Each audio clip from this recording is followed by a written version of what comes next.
Hello guys, this is Andy McCann and I am here to help you lay a firm foundation in fitness, food, and finance. I did have a finance talk planned for today, but as I was leaving the gym, today's the 31st, as I was leaving the gym, Jay, who is a listener on the Survival Podcast, asked me about how to lower his A1C. And so we were texting back and forth, and I thought, you know what? I've got this question several times in the gym. I don't think I ever actually talked about it. So today's episode is very poignant. Hey, how do I affect my A1C? So I'm going to give you some backstory. I'm going to fill this full of commentary, and it's going to be an interesting and fun story. But here's the thing. It's never too late. Jay's 55. I'm 50 or 51. It's never too late to affect your health. So that's what we're going to talk about today. As you guys may or may not have heard, the episode that came out this morning, 203, was We Men Die Fast at 50. I just re-listened to it. I think it makes more sense if you're watching the video because I'm going through some numbers. But here's the crux of it. Apparently, when we hit 50, we enter the drop dead years. Yes, I've been doing research, and this is a thing. They know this. Hey, so drop dead years. Why did I never know? Because I never turned 50 before, so I didn't care. So half of us will be dead by the time we turn 72 for men now, from your age group, right? So all of my guys who are born in 1973, only half of us are going to make it to the age of 72. This is where we start dying off from other things besides accidents and suicide. So it becomes strokes and heart attacks, basically clotty blood.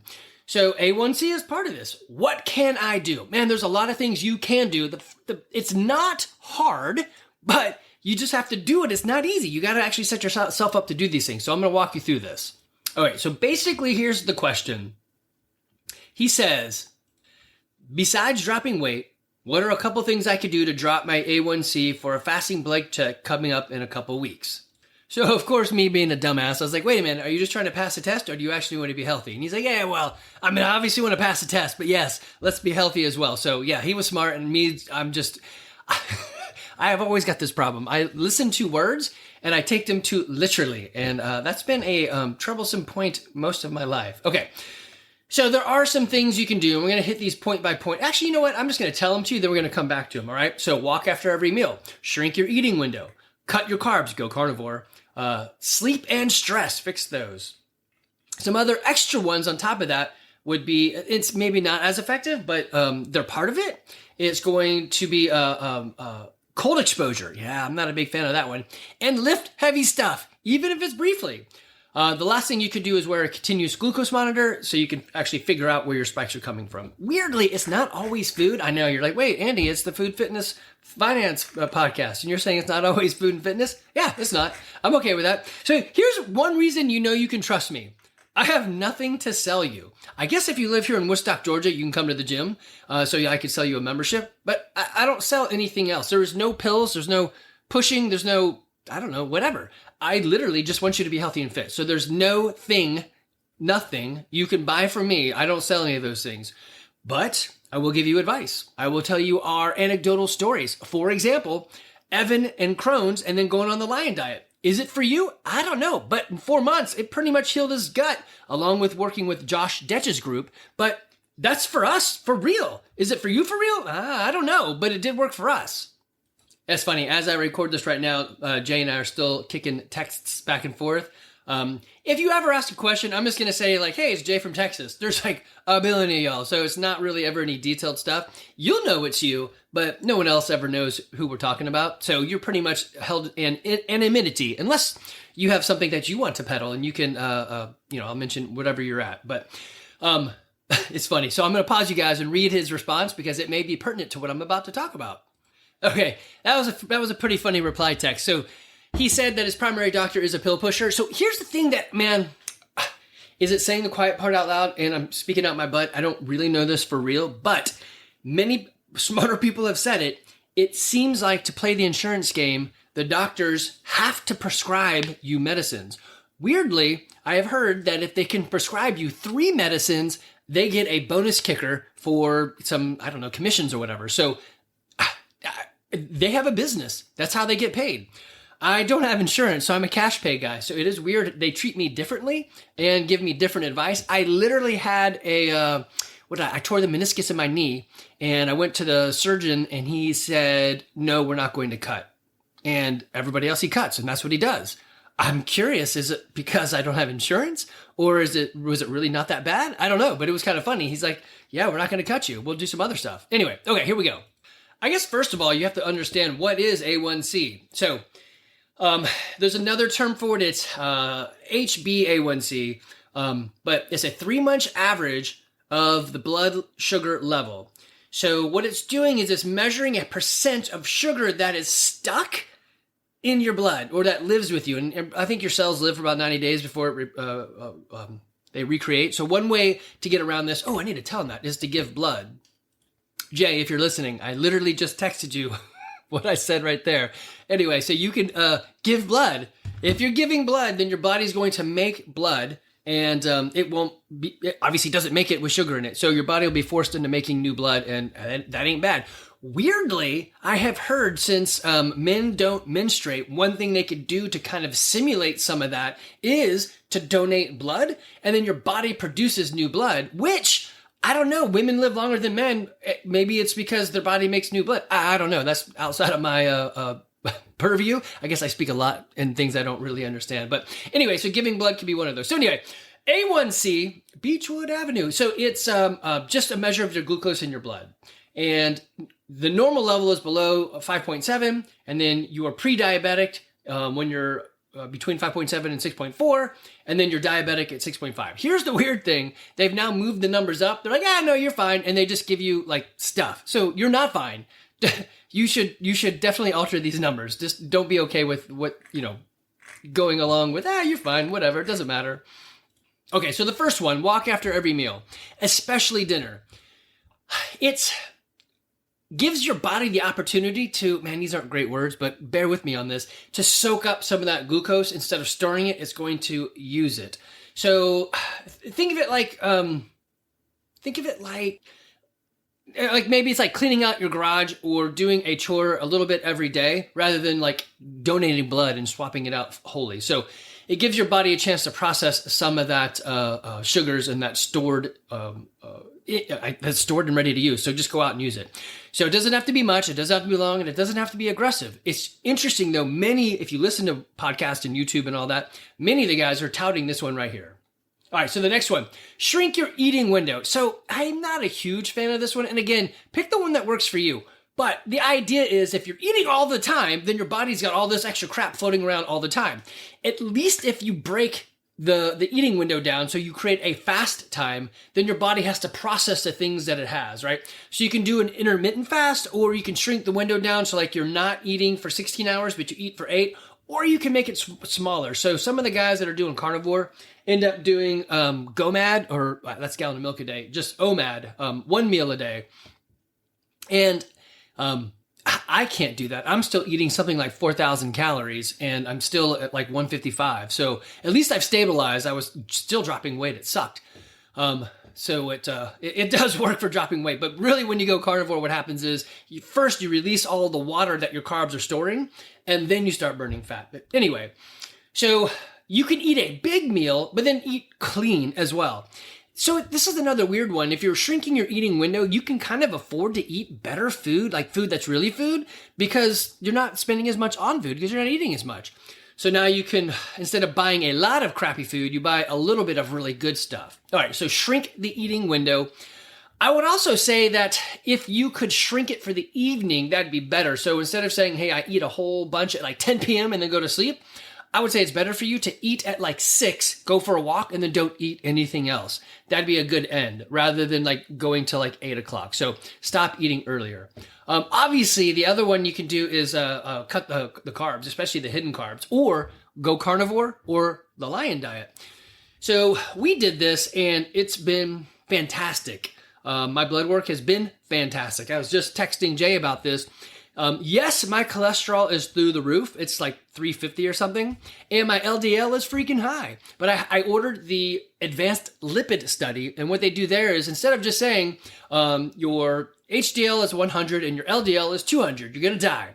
Instead, what they do is they take the lipids and they put it under a microscope and they look at the LDL.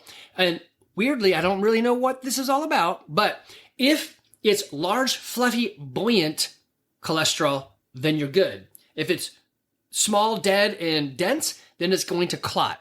So you have to have cholesterol. If you were able to cut out all the cholesterol out of your entire day and life for like a week or a month, you'd be dead because your brain is cholesterol. So without cholesterol, you don't do the other things like repair functions. If you're like me and you're on carnivore, then you're using fat as an energy system. And the way that fat gets moved around is cholesterol. So not only is it going up because of what I eat, but it's going up because the body has to have it. Okay. So yeah, so you can cut out that. I've done whole episodes on carnivore. I'm going to do a part 4 with Evan's Crohn's. He's doing fantastic.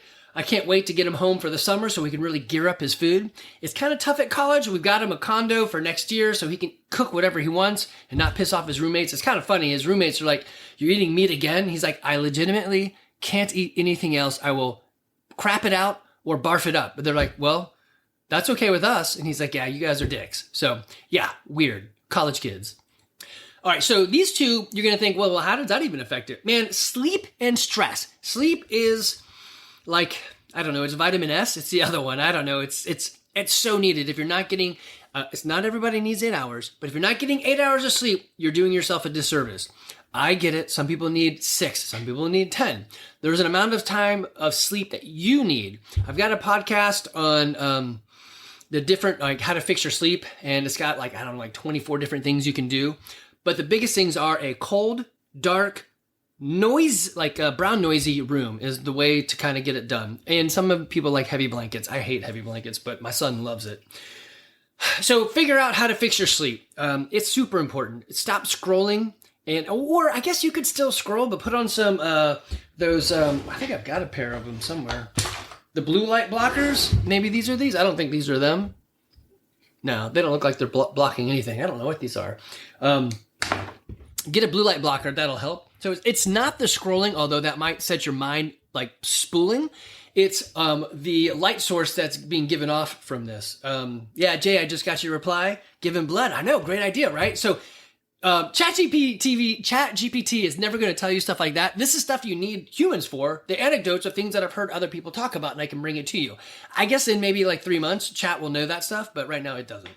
Okay, so stress. Man, this is a huge one. I think there's 2 ways to approach stress. One is to simply reduce the stress in your life. You guys are adults. Walk away from stress. Now, if you need to earn money, great, go earn that money.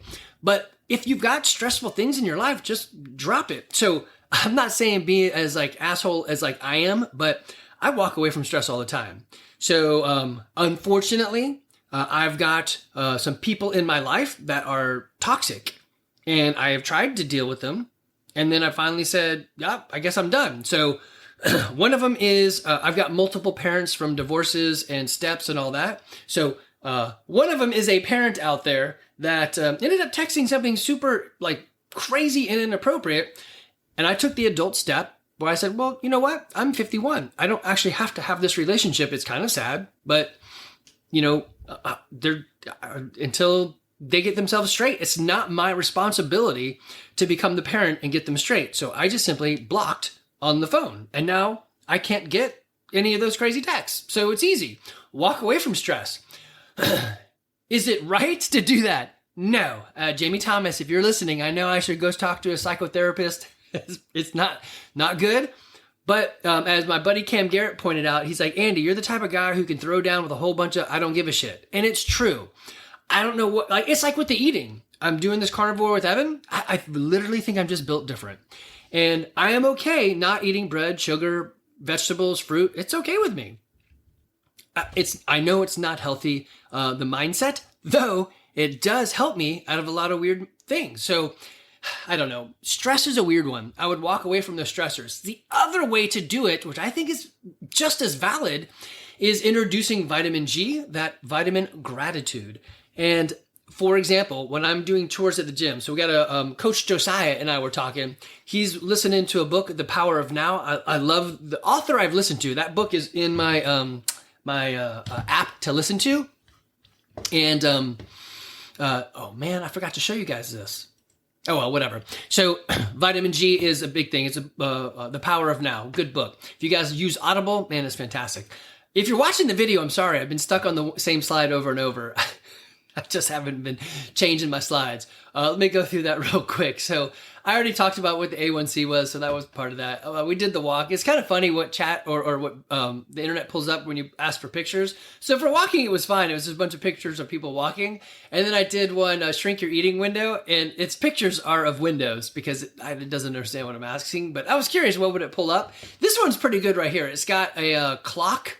It's got a plate with a fork and a knife as the clock in the hands. And then it's got food in like the 3 o'clock position. So it's like shrinking your eating window. That's actually a really good picture of shrinking your eating window. Well done, whoever put that one together. Going carnivore, I like the pictures here. It's a lot of pictures of wild cats. So leopards, actually they're all leopards. There's no lions. Oh, there's a lion and a tiger. And there's some sort of snowcat. What do you call those? A lynx or a minx or a sphinx or something like that? Oh, and some hyenas. Those are carnivore. So good pictures. Thank you, Brave. I use Brave browser. I don't know why. Somebody said it's more secure. I don't know if it really is. And then here's a sleep one. This one was easy. Chat pulled up pictures of people sleeping. Here's a guy in a sleep study. I actually did a sleep study once, and they're like, "Are you sure you should be here? You look pretty fit." I'm like, they said to come in here. It was Dr. Anitra. So Anitra Graves. She said, "Yeah, I'll do the sleep study." And it turned out like I had more sleep anomalies than anybody that had ever had in there. They're like, "How are you still alive?" The problem with the sleep study was they had me sleeping on my back, which I'm a stomach sleeper, so I was shaking like a baby, like, and waking myself up. So anyways, there's the sleep picture. And then the stress, they got stressed down right. So the part that I wanted to talk to you about in here, though, is the vitamin G and the Wim Hof breathing, or just box breathing. So you take an intentional breath of like 4 seconds in, you hold for 4 seconds, you blow out for 4 seconds, you do nothing for 4 seconds. So it's just a box you're making out of the breathing based on 4 seconds. It's pretty easy, and it really helps. It's so strange that just reducing stress can do this. So the other thing I was mentioning is when I do chores at the gym, so Coach Josiah and I were talking, and I'm doing the chores, and he's like, "You're always doing your chores." So there's a gap between the 6 a.m. class and the 7:30 a.m. class of 30 minutes, and I usually do all the chores for the gym.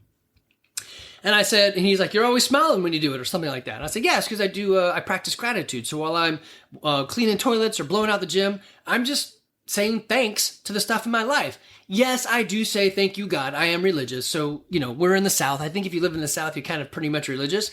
But I also say thanks just for the way things are, right? Thank you for allowing me to lift heavy. Thank you for children that are still in college, right? Thank you for a child who's trying to get into college. Thank you for a wife that loves us, right? Just anything that comes up, you're like, "Yeah, I'm really thankful for that." It's fantastic to say it out loud because it helps you understand how much you actually love it and are thankful for it, right?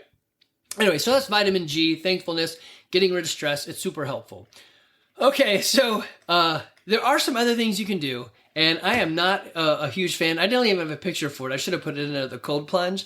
I don't have Rainier's disease. I think that's what it's called, when your toes and fingers like don't get enough blood to them. But when it's cold, my toes and fingers go quick. So I'm just not a fan of super cold. But they say that cold plunges can do that. I think, at a guess, I don't know the science behind it. I think what's happening is your body starts to shiver. And so it's kind of like walking. Your muscles are doing a thing. And therefore, it's helping you burn some of that. Plus, it's getting into that, what do they call it? Like brown fat. So it's not like the heavy fat, but subcutaneous fat. There's a word that I can't say. Anyway, so cold exposure. So that would be, for us in the South, you kind of have to have a bath for it because it's just never that cold. The other one, which I am a fan of, is lift heavy. If you have nothing, you can still lift heavy. It's called a deadlift. You take a bar, you put some plates on it, and you lift. So I did ask Brave, give me some pictures of lifting heavy. And there's this guy, what's his name? It's the pow muscle guy. Anyway, there's a picture of him. He's pretty funny. There are several pictures of people lifting, and interesting, the one that comes up the most is the deadlift, which is what I would agree with. I also am a huge fan of the back squat. I like this guy's picture of a back squat, except I think he's lifting with the rack behind him, so that's dangerous. Shouldn't do that. He does have a safety bar. You should always have a safety bar so you could dump the bar. Of course, it's way too low if you're on your own. Just in case something goes strange, right? So a safety bar is just another bar that that you slot in. Like, I guess if you're in a cage for bent or back squat, then it just goes between the two bars. If you've got independent like holders, then you'd have to slot them in there, which is a little bit dangerous. I think you'd have to be in a cage, otherwise you might flip the system over the struts or the arms.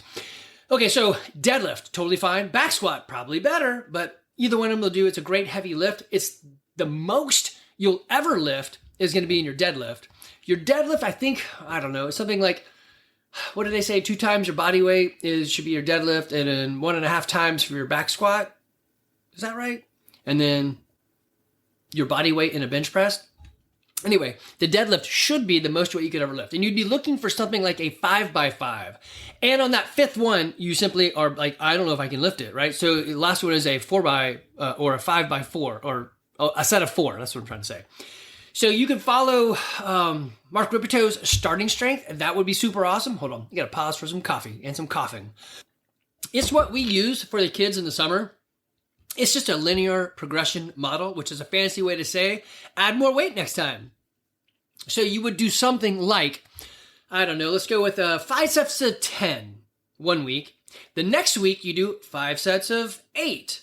And then the next week you do 5 sets of 5 of whatever that weight is, like call it, I don't know, 200 pounds. And then the following week you add 5 pounds and you do 5 sets of 10, right? And so you get the idea is, if I can do 5 sets of 10, then I push for 5 sets of 8. If I fail at 5 sets of 8, I stay there until I can get it, my body building up in strength. You don't do this every day. It's something you would do like every 3rd day. I've told you my secret, right? Of 20 years of doing this health and fitness stuff. The thing that I would say is, in your 1 week of working out, work out for 4 days. In those 4 days, 3 times squat below parallel. 3 times get out of breath. And 3 times lift something heavy. Now, it doesn't have to be ultimate heavy. It could just be an external load like I'm doing thrusters, right? So heavy is relative for what you're doing. You could do heavy 1 time, or I did a lot of things quickly. So heavy may be like, I don't know, 75 pounds, right? So it just sort of depends. But lift something outside of your body. Okay, a little tangent here. I took too long on that pause and forgot where I was. But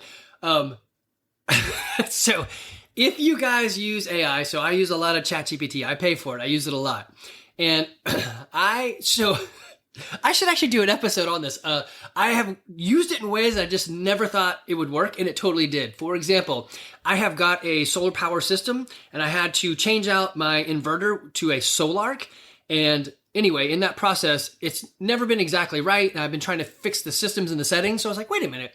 Could I just copy and paste the setting pages? There's like 5 of them in ChatGPT and tell it what I'm trying to do and see if it'll answer me. And the answer is yes. So I've been able to reduce my errors through, it was overcharging or something. Like every day around 1 to 11, I get all these errors. And following it and giving it more of the error reports, we've narrowed down what it was and how to fix it. It's fantastic. So anyway, my point in saying that is I use ChatGPT a lot. And I talk to it like it's a friend. And so now it's talking to me like a friend as well. So the other day I had it help me build a D&D episode for people. And he was like, make sure you yeet all of that treasure. I'm like, what is this? It said yeet. I don't even know what that really means. I'm 50. I know my kids knows what it means. But anyway, so it said, nice move, turning this into a podcast. So this question comes from Jay from the Survival Podcast audience. Anyway, I've made it into a podcast, and it starts off his answer, or its answer, whatever. It's a he now. His answer with this like nice move. That's hilarious. So I'm always friendly to him, and he's always friendly back to me. Okay, so yeah, if you're using ChatGPT, I'm just curious if you guys, how you talk to it. So Jamie Thomas, who is a psychotherapist, she says, I want you to be like this. And she's put in all these qualities. She's like, Andy, it is now my best friend. We have great conversations. So I'm curious if you can tell me how you use it and if you talk to it in a polite manner. I guess if you're watching this, put it in the comments. If you're listening to this, send me a text or an email. I just think it's funny to hear that sort of stuff from you guys. Also, if you have a question, I'm always happy to answer it. My email is andy@crossfitgarage.com. And you know my cell phone number is all over the place. It's 678-654-7799. 96. Yeah, it's not a secret. That's my actual personal number. Several of you guys started texting me. Yes, I actually do answer it. No, I don't have like 400,000 downloads a day like Jack, so he does not give out his cell phone. I don't care. I want to help people. If one day it gets out of hand, we'll get a second phone and I don't do something like that. But I'm here for you guys. Okay, so here are some final thoughts. All right, I already mentioned the other week about the drop dead years. So us guys at turn 50, we enter that time. Weirdly, sometimes it doesn't even matter if you're healthy and fit because one thing you're doing is so far off. So I know guys that are huge into endurance running or biking, and then they die of a heart attack. You're like, well, wait a minute, that doesn't make any sense. So I'm not sure this is the answer, but I'm just going to sit with this and let this marinate with you. Typically, long distance guys are eating really crappy stuff. They're eating like super processed foods and high sugars to give them fuel. I don't eat any of that stuff. I just did a 10-hour adventure race and a 12-hour adventure race on fats and proteins, and it was totally fine. Again, I know I need to up my fat count in there because protein isn't necessarily a fuel source, but the fat is. So, yes, you need to not only be fit, but also be thinking about what you're eating, how you're sleeping, what your stress is. Okay, so we want to avoid stroke, heart attacks, diabetes, and all that. It's not terribly hard or complicated. It's just not easy. So here's another weird one. My buddy Cam and I were talking about this. Usually the number one indicator of a heart attack is your first heart attack. And I think the stats are like 30% people of men die from their first heart attack. I want to look that up actually now. All right, I'll go find that in a second. Let me finish up this ending here, all right? All right, you guys, you don't have to go to the doctor to get your A1C checked. You go to one of those Any Labs or Quest Labs or whatever, and you can get that ordered and you can see yourself. Weirdly, if you don't know how to read your own blood work, you could actually just highlight it all, copy and paste it, put it in the ChatGPT, and it'll talk to you about it. So it is a good idea to do this periodically, not once a year, but like maybe once every quarter. And that way you can see what's happening in your blood. You do have to do it at the same time and under the same duress. For example, don't go in having eaten or worked out and then not the other time, right? So I would say go at 8 in the morning, fasted, and don't work out, right? That way it's the same all the time. They say, well, you drink coffee. I would say drink water and just put your big boy pants on and do the right thing. Make it hard this one time. Just don't eat anything, right? Stop eating at midnight, go to the place by 8, get it done, and then go out and eat. Okay, so easy tips. Eat real food. Move your body after meals. Get some sunlight and get sleep. Lift heavy things. I love that. Lift heavy things, right? And give yourself space to recover and use something like intermittent fasting. So you don't have to go full tilt all the time. I only work out, like today's workout was 12 minutes long. That's it. So the rest of the time is resting and relaxing and recovering. Actually, I woke up with a sprained ankle. I don't know what's wrong with my foot. I was so fit that in my sleep, I twisted my own foot. I don't know how I did that. And so going to the gym was a little bit tough. I still went and just did what I could. And I moved. It's totally okay, right? 12 minutes of moving.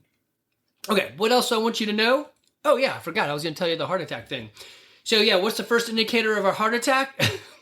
So I put it in chat because I didn't want to Google it. And it said the first symptom of heart disease in men is often sudden death. So, I mean, that's horrible. It's the silent killer. There was Neil Bortz's guy. Oh man, I can't think of his name. It's gonna come to me at 3 a.m. tonight. He died of this. He died suddenly from his heart, and it was Royal Marshall. And so Neil Bortz was big on everyone to go get tested. All right, so no chest pain, no arm pain, no shortness of breath. You just collapse, and the lights go out. No warning. Sudden death. That sucks. Men, this is us. We turned 50. Here's your watch, and watch out for sudden death. The watch is for retirement. Sorry, some of you won't get that. Okay, so here's some stats. Oh man, it's even worse than I thought. About 50% of the men who die suddenly from coronary heart disease had no other symptom. That means 50% of you who get your first heart attack, it's your only heart attack and you're dead. That is horrible. Man. Oh man, this is fascinating. They're saying now that many of them had undiagnosed metabolic syndrome. So, whoa, what is metabolic syndrome? That's having a high A1C, high blood pressure, poor cholesterol, belly fat. Basically, that's saying your metabolism, changing food into energy, isn't working right.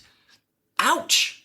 How do you fix that? I don't know yet. Well, I do know, but we're going to go through a whole thing. This is going to be my year of keeping 50-year-old men alive. Okay, guys, it's not the end. You're 50. You've done a great job living your life. I am reading this book right now. It is called The Art of Conscientious Aging, and it's fascinating. So it basically talks about the 3 stages of life, or the 3 acts of your men's life.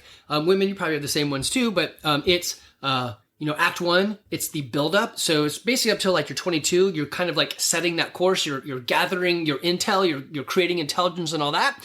And then like 25 to like, I don't know, maybe till you retire. So 50, 60, somewhere in there. You're accumulating. It's about you. And then the last act, you're all of a sudden like, well, dang, I've retired. Now my routines are different. The people that I thought cared don't care because they just wanted me to produce. And they said thank you with money, which is nice, but they really don't care. Here's your watch. Bye-bye. And so you enter into this third act of your life, most of us without really thinking about it. And we go buy a Corvette or something, right? So I want to get into this third act conscientiously. I want to go on purpose. And some of it is like, I love it. Josiah and his questions at the gym, he'll ask a question before we work out. One, it's a get to know you thing. And 2, it's just interesting to know. But he said, if you were to retire or if money was an object, what would you do? And immediately I thought, well, I would do what I'm doing right now. So that's nice. I'm already kind of there. But I said out loud, because I love them, I said, I'd probably do something with dogs. And I would. Like I would turn my front yard into some sort of kennel and take all the Great Pyrenees out there that need space and places to roam and say, hey, come here. But I don't know. I don't know why I don't do it. I could do it, but I think I would need my wife to really sign off on that one. It's also very sad to see, well, whatever. It's sad to see dogs or humans out there unloved. And I don't know. I just really want to help. But okay, guys, you're not alone. If you're listening to the podcast, great. I'm a real human that will actually talk to you. Yes, I talk a little bit too fast.